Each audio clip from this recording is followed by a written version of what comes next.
Hell nah, I just look like a sandwich filling. Hey everyone, welcome back. This is part 3 of my Road to Search rank climb. I'm playing Mindustry on the Eviction PvP server, where each win adds 1 to 2 points. Reach 20 and you move a tier up, with Search at the top. This is the main goal of the series we want to hit. Mindustry is a air-tier sandbox. Gather resources, fortify, and keep your cores alive. Once they're gone, you're out. First up is a 1v1 against Pew. Let's dive in. Alright, here's our starting hacks. The ground is pure out of sand and the ores are spread around. Copper, lead, coal, titanium, and even some thorium. Both sides spawn with the same conditions, but the ore patches are shuffled around each game, so no one gets a perfectly copy-paste map. Pew and I share the same tier, and trust me, he plays as hard as I do. Here's the starting build order. 2 silicon schematics, 3 mono factories, plus some titanium and thorium lines.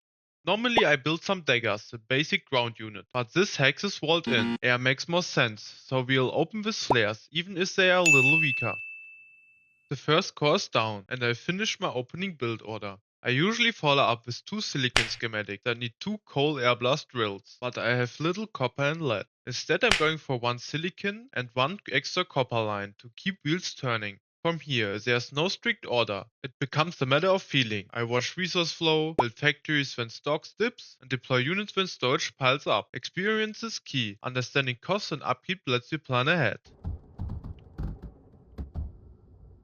I took a quick peek on the other side of the map to check Pew's progress. You might not notice anything, but I gathered plenty of information in just a second. He's running an air blast drill on coal for silicon, like me, and also has a second core. That core contains a differential generator, which could be a good target for later attacks.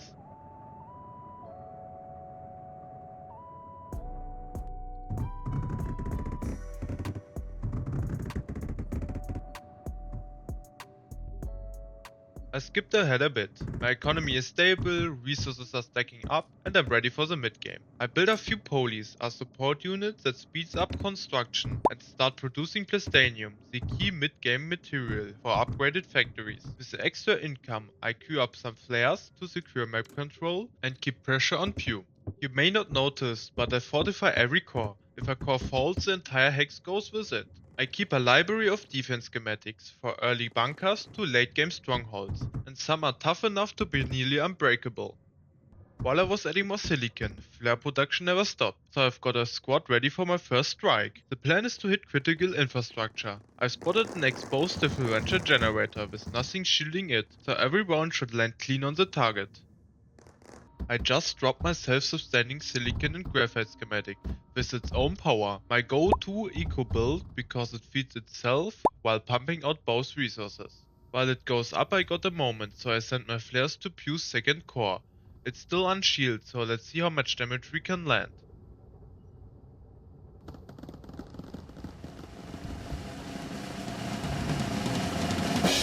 Now he's scrambling at the back, while my eco schematic is about to finish. That's what we call good time management. A few seconds later, I spot a pack of Atracs marching towards my core. No panic, police will patch the damage they make and flares will chip them down, even without turrets.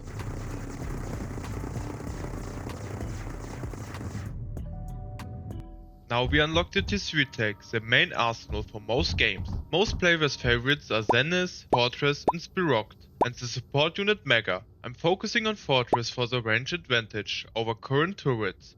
With them, I can start pushing Pew out of his hexes, and hopefully he will start crumbling. I still had some flares in reserve, so I figured, why not strike Pew again?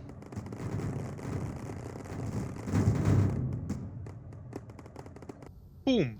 Every one of Pew's cores detonates, and I did not fire any shot. He typed GG and used /die to surrender once he saw no way back. GG. With Pew gone, I'm the only player left with a real base. I run /full assault, a command that makes my units auto-attack everything nearby. Hex by hex, they sweep the map and finish the match.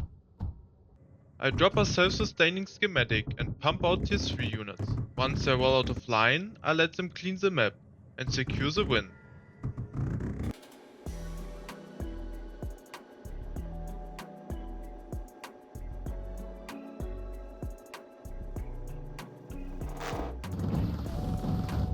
That wraps up the first match against Pew. Now let's dive into game 2, where the pros give me a real beating.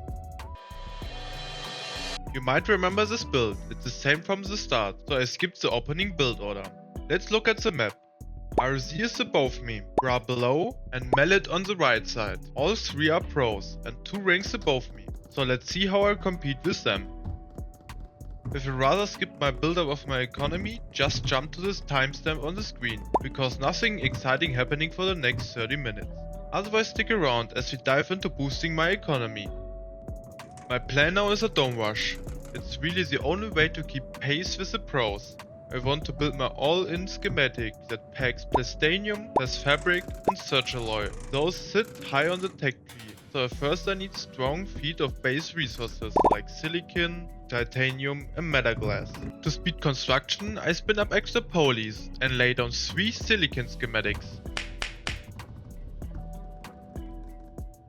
I crank out few flares to grab extra cores before I get cornered from the pros. With it I build an extra silicon so I don't run out of it. Now I am out of titanium, so I squeeze an air blast drill in and link it to the core with junctions. Junctions move resources as fast as titanium belts, cost only a little bit more and don't use any titanium, so approved.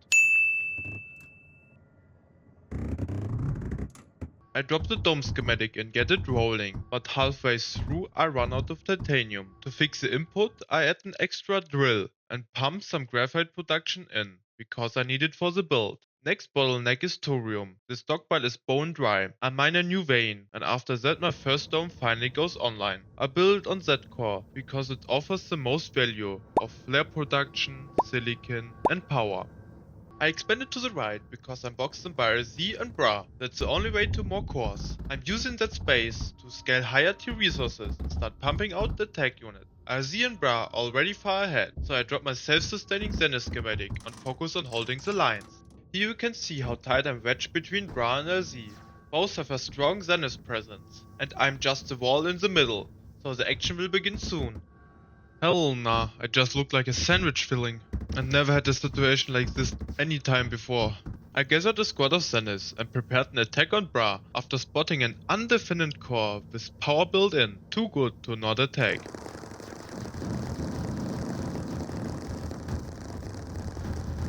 He didn't react at all, but there's a counterattack on the way. Here we go.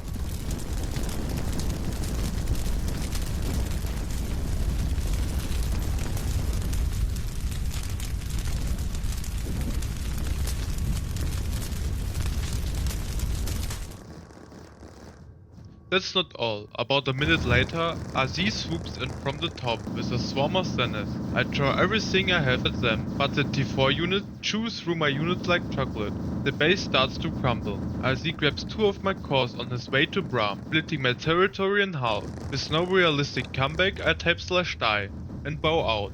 Now let's sit back and watch the rest of the fight between Bra and RZ.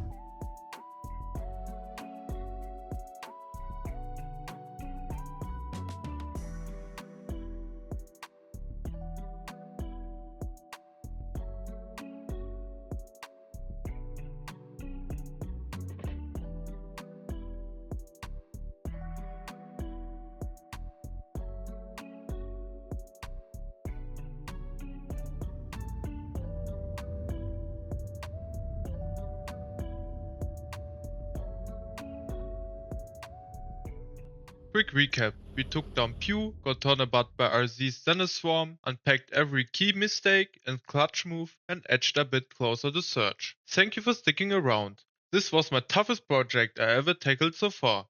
I poured more than 15 hours into recording, editing and polishing every second. In the last week and a half I picked up new tactics, killed plenty of evenings and loved it every minute. I still want to bring you more Mindustry, but heavily edited videos. So I'd love your help. Drop your challenges, strategy ideas, or even completely different games you'd like to see on the channel, and I'll maybe turn them into a future video. Thank you for watching, have a great day, please like and subscribe to support my channel, and I will see you next time.